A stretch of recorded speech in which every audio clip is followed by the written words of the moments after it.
TribunaCast. Hoje é quarta-feira, TribunaCast levando até você assuntos importantes, relevantes aí para o seu dia a dia. E hoje um tema que eu gosto muito. Vamos falar de cultura, mais especificamente de patrimônio cultural brasileiro. Estamos recebendo aqui em nossos estúdios o professor Maurício Ferreira, diretor do Museu Imperial de Petrópolis. Muito bom dia, professor. Bom dia a você, bom dia a todos os ouvintes desse programa. Bom recebê-lo aqui conosco. Vamos bater um papo aí importante sobre o Museu Imperial e outros temas aí que a gente vai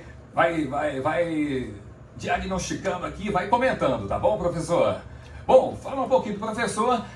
Maurício é formado em Masters of Arts, Museum Studies pela State University of New York, bacharel em História pela Universidade Federal do Rio de Janeiro, diretor do Museu Imperial. Ele também é professor de História da Universidade Católica de Petrópolis. Experiência nas áreas de História, Artes e Museologia. Já fez curadoria de mais de 40 exposições. Também é membro do Conselho Internacional de Museus, da Academia Petropolitana de Educação, da Comissão de Arte Sacra e Liturgia da Diocese de Petrópolis e do Conselho Consultivo do Museu Paulista da Universidade de São Paulo. O professor Maurício também atuou em instituições, associações e comitês técnicos no Brasil e nos Estados Unidos. Foi pesquisador da The New York City Landmarks Preservation Commission e presidiu o Comitê Brasileiro do Programa Memória do Mundo da Unesco entre 2016 e 2017. O currículo aí, nota 10, professor. Bom tê-lo com a gente. Vamos começar o nosso papo. Vamos lá, então? Só antes fazendo um agradecimento ao Brownie do Tom pelo mimo ao nosso convidado, como sempre. Sempre presente aqui o Brownie do Tom com a gente. Vamos lá, professor, vamos dar partida então no nosso podcast, no TribunaCast. Professor, com sua experiência em museologia e história, como é que você acha que o Museu Imperial pode contribuir para a educação e conscientização sobre a importância do patrimônio cultural brasileiro? Pela própria constituição da instituição, o Museu Imperial ele assume o papel de entidade ou instituição que preserva o patrimônio histórico e artístico nacional relativo a um período específico da história do Brasil. Qual é esse período? Esse período é o período monárquico. Mas não deixamos de aqui lembrar que coincidem e são coincidentes, ou seja, o período monárquico coincide com a fundação do Estado Nacional Brasileiro. Portanto, estamos falando da gênese do Brasil, estamos falando da criação de um novo Estado Nacional independente e o Museu Imperial preserva os itens que são referência para o estudo deste período. Ok. E qual a importância, né, do museu para a identidade cultural de Petrópolis, da nossa cidade? Bom, eu diria que existe um cordão umbilical entre o palácio que cedia o Museu Imperial e a cidade de Petrópolis. Lembrando que a ideia da casa é anterior à ideia da cidade. Portanto, não é impossível falar, né, de Petrópolis sem se referenciar a essa casa que foi a residência de Dom Pedro II, ou seja, ele é o patrono da cidade e foi a pessoa responsável pela criação dessa cidade. Portanto, não há como dissociar uma coisa da outra. Isso aí. Agora, como diretor, né, professor do Museu Imperial, qual é o principal desafio que você enfrenta aí ao preservar e divulgar a história do Império Brasileiro?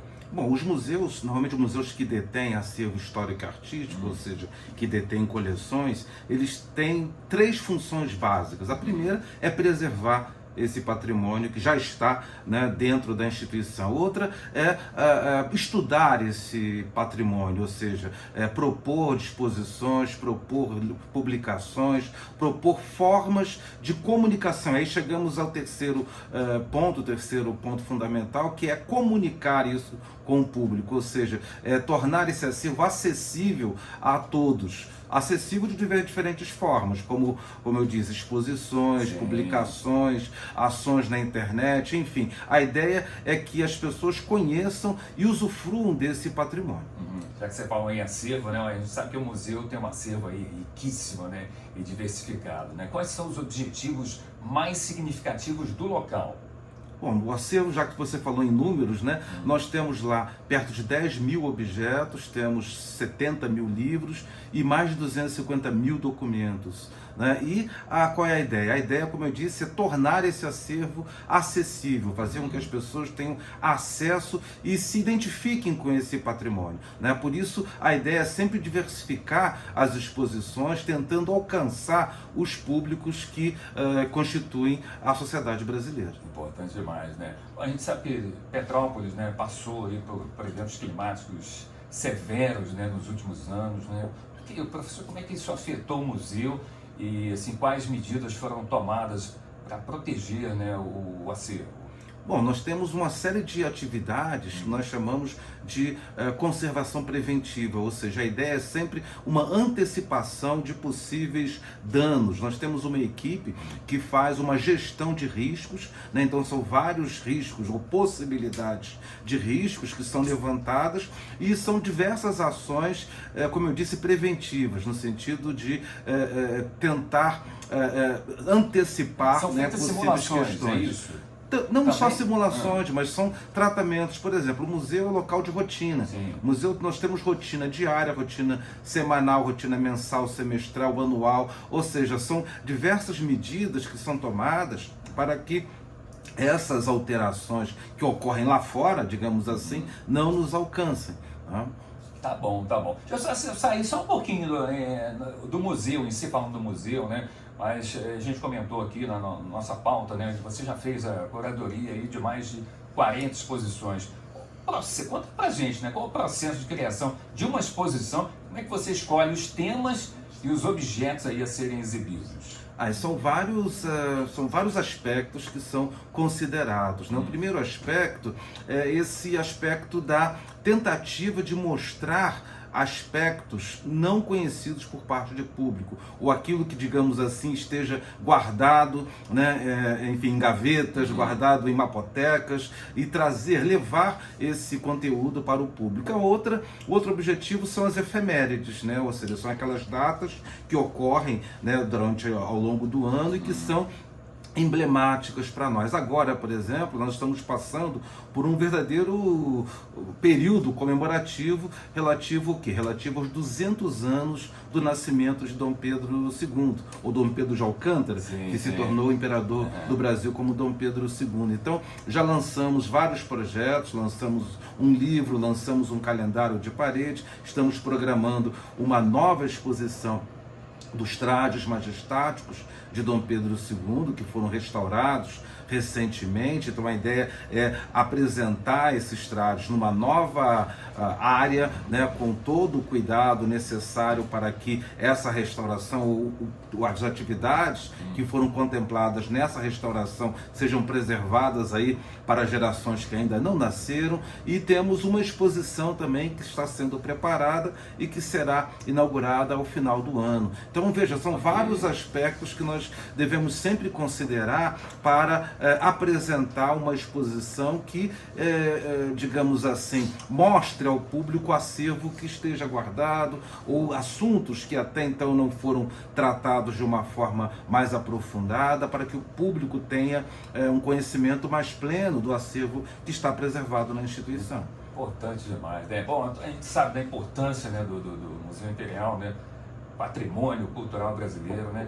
Quais são as principais ações que estão sendo implementadas para garantir a preservação, né, e a conservação, como você falou aqui, para as gerações futuras, né, estarão aí presentes? O nosso compromisso, né, maior, né, é com as gerações que ainda não nasceram, né? Não adianta que esse público de hoje tenha acesso ao acervo, mas não, nós precisamos trabalhar para que os brasileiros do futuro também contemplem esse acervo. Então são, como eu disse, diversas atividades de conservação preventiva, né? E também quando identificamos alguma necessidade de intervenção mais aprofundada, plena, essa atividade é então desempenhada, como agora eu disse, o restauro dos trajes majestáticos. Os trajes, na verdade nós chamamos no plural, porque ele é constituído, né, de um conjunto de peças, como o manto, as vestes, as luvas, os sapatos, enfim, são uma série de objetos. Esse conjunto foi restaurado agora recentemente com recursos disponibilizados pelo Ministério da Cultura por meio do Instituto Brasileiro de Museus, e uma vez concluída a obra nós precisávamos entregar, ou seja, instalar o traje ou os trajes num local adequado, ou mais adequado. E estamos agora trabalhando justamente nessa preparação de um novo espaço. Então brevemente teremos uma nova área de exposição para esse conjunto, na ala esquerda do palácio, onde hoje temos lá os móveis da Sala do Senado. Toda uma transformação será então administrada por nós para a exposição desses itens. Ok. Falando assim do turismo em si, né, dos turistas, existem dados aí que mostram qual o número de visitantes anualmente, professor? Nós temos dados diários, diários. Essa a nossa estatística, ela funciona justamente para o estudo de melhorias para a visitação por parte do público, né? Nós temos dias que nós já identificamos com espaço para recebimento de mais público, ao passo que outros dias estão praticamente saturados, como por exemplo os sábados. Nós temos sábados no Museu Imperial recebendo dia de maior visitação, o sábado? Tem sábados com 3 mil pessoas visitando o Palácio, então é muita gente. Assim, na verdade nós temos horários específicos e esses horários muitas vezes estão saturados, por isso a estatística, nós temos câmeras lá que conseguem identificar e quantificar esse público de forma muito precisa. Então a ideia justamente tentar transferir público para dias com mais conforto, digamos assim, de visitação, como as terças-feiras, quartas-feiras e quintas-feiras. Então, dentro disso que você está falando, conta pra gente quais ações estão sendo feitas, já contou um pouquinho, né? Estão sendo feitas para melhorar essa experiência do visitante e tornar o museu mais acessível e mais atraente. Nós conseguimos, com recursos da Sociedade de Amigos do Museu Imperial, nós construímos um pavilhão de recepção de público. Então agora nós temos um espaço confortável, né, para a instalação da bilheteria, para a instalação do guarda-volumes, um local de boas-vindas, para, digamos assim, abrigar melhor o nosso público. Ao mesmo tempo, né, nós temos algumas medidas também focadas na orientação do fluxo de visitação, né, para que a visitação seja mais confortável possível, né, mas lembrando, temos limitações como limitações que o próprio prédio impõe. Nós temos corredores estreitos, nós temos limites. Muitas vezes as pessoas aos sábados dizem: eu poderia trazer a minha própria pantufa para entrar, mas não é essa a questão. Assim, né? A questão é que nós não permitimos mais que 300 pessoas simultaneamente no palácio. Portanto, há necessidade da fila para que as pessoas possam entrar e visitar o palácio da forma mais confortável possível. Então são diversas medidas que são pensadas e tomadas visando a melhoria da visitação, mas o limite é uma situação até assim, porque o limite é o fluxo, é a quantidade de pessoas, e temos dias de fato com visitação quase que saturada. Mas já chegou algum dia assim que vocês tiveram que interromper a visitação, não pode mais entrar? Assim, nós temos horários de funcionamento. Sim. Então, por exemplo, agora nós temos um horário de fechamento do portão, né, para o acesso ao pátio, né, ao parque, e temos também limitação, ou seja, acesso ao próprio palácio. Então, a bilheteria fecha às 17 horas, a última entrada ao palácio é 17h15, para que o público tenha pelo menos esses, digamos, 45 minutos para a visitação, porque um tempo é muito inferior, pouco, né? Exato, muito pouco, mas um tempo inferior a isso é praticamente impossível. Então como. O público é sempre informado sobre essa dificuldade, ou seja, nós já tivemos sábados aqui com essa necessidade de fechar realmente o portão para que o público pudesse visitar dentro do horário permitido. Então o nosso limite é esse, ou seja, precisaríamos ter horários mais flexíveis para recebimento de público, ou seja, abrir mais cedo ou fechar mais tarde. Abrir mais cedo é praticamente impossível em função da atividade que é desenvolvida para a preparação dos espaços. Nós temos equipes que começam a trabalhar às 7 da manhã para que o palácio esteja pronto para a visitação às 10 horas. Então, o ideal seria uma visita noturna, por exemplo. Ok, né? Ok. Quem sabe, né? Para o futuro, né? Nós já fizemos isso de forma, na verdade, esporádica, né? Para apresentar para um público muito reduzido. Mas quem sabe no futuro possamos ter horários mais flexíveis, né? Em dias de interesse, em dias que a gente possa fazer o casamento, por exemplo, entre visitação ao palácio e o espetáculo Som e Luz, que brevemente estará sendo oferecido novamente ao público. Enfim, são questões que nós estamos estudando para viabilizar o melhor atendimento ao nosso público. Ok. Vou falar de um tema aqui que a gente não pode fugir, né? Que é a tecnologia, né? O Museu Imperial tem incorporado, né, recursos digitais e interativos. Sim, nós temos alguns projetos encaminhados. Nós temos, por exemplo, um projeto de digitalização do acervo do Museu Imperial. Nós temos mais de 100 mil imagens já disponibilizadas na internet. No site, né? No site do museu, né? Exatamente. Nós temos visitas virtuais, né? E outras ações que estão sendo pensadas. Eu prefiro não falar agora, espero poder apresentar brevemente. Essa sala, por exemplo, do traje ou dos trajes majestáticos de Dom Pedro II, essa sala vai trazer novidades tecnológicas também para o público. Enfim, são questões pontuais, né, que nós vamos tentando, né, nos apropriar exatamente dessas tecnologias para melhor informar os nossos coleções. Agora, professor, como é que a gente faz? De que maneira a tecnologia pode enriquecer a experiência do visitante, né, sem perder a autenticidade histórica, né? São dois mundos, né?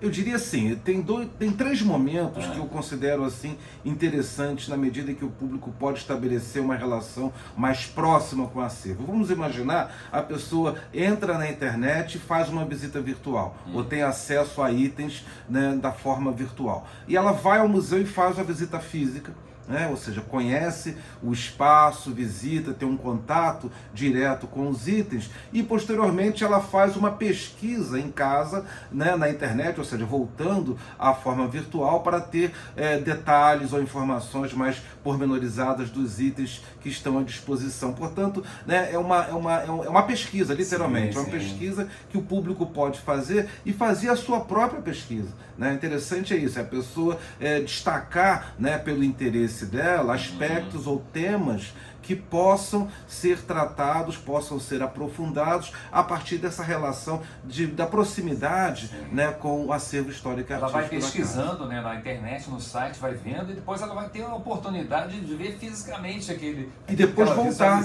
e como eu disse, depois voltar na internet e buscar informações mais aprofundadas, porque vejam, as etiquetas de sala, elas têm um limite, né, da quantidade de informação que você passa, né? Então, se ela quer uma informação mais pormenorizada, o ideal é ela fazer essa consulta posteriormente, ela até escrever para o museu solicitando mais informações, formar, digamos assim, o seu próprio banco de dados, né, de informações sobre o museu. Ok, só para a gente finalizar então, professor, quais são aí os principais projetos e ações que serão realizados futuramente no museu? Conta pra gente. Bom, eu diria que assim... Dá um spoiler aí. Não, nossa prioridade esse ano são as comemorações do bicentenário do nascimento de Dom Pedro de Alcântara, ou seja, Dom Pedro II. Então já tivemos o livro Dom Pedro II e Portugal, que foi lançado aqui no Brasil e foi lançado também em Portugal, no Palácio Nacional da Ajuda e no Palácio Nacional de Mafra. Temos um calendário de parede, também comemorativo ao bicentenário. Temos a exposição, ou melhor, o novo espaço, a nova museografia dos trajes majestáticos de Dom Pedro II. Essa programação está para o segundo semestre, assim como a exposição As Viagens de Dom Pedro II pelo Brasil e pelo mundo, que será a exposição, digamos assim, o clímax, né, da nossa comemoração do bicentenário. Além disso, temos programado uma exposição sobre a memória negra em Petrópolis, né, justamente para tratar de um assunto que não é tratado aplicado no dia a dia, né, ao longo do circuito de exposição permanente do museu e outras propostas que estão sendo amadurecidas também. Bom. Deixa o seu recado final, então, aos nossos ouvintes, aquela pessoa que não conhece ainda o museu, não teve oportunidade, como fazer, o horário de visitação, a mídia digital, para ele poder ter as informações completas, professor, por favor. Perfeito. A visita física, o Museu Imperial está aberto de 10 da manhã às 18 horas, isso de terça a domingo, lembrando que o jardim abre às 7 da manhã, né? Então venham visitar o museu, conheçam esse patrimônio que é de todos os brasileiros. Na internet é www.museuimperial.gov.br, que é o nosso portal, com diversas ações, diversas formas de interação com a coleção, visite o museu, nossos setores técnicos estão à disposição para conversa, para desenvolvimento de pesquisas, para contatos, enfim, o Museu Imperial é de todos os brasileiros. Tá certo, então. Muito bom. Tivemos então, gente, hoje o professor Maurício Ferreira, diretor do Museu Imperial Petrópolis. Forte abraço, sucesso no seu empreendedorismo frente ao museu. E a gente sabe que é um patrimônio, um ícone aí da nossa cultura. Muito obrigado pelo convite e estaremos sempre à disposição. Então tá bom. Gente, fechado então mais um Tribuna Cast. Próxima quarta, tem mais.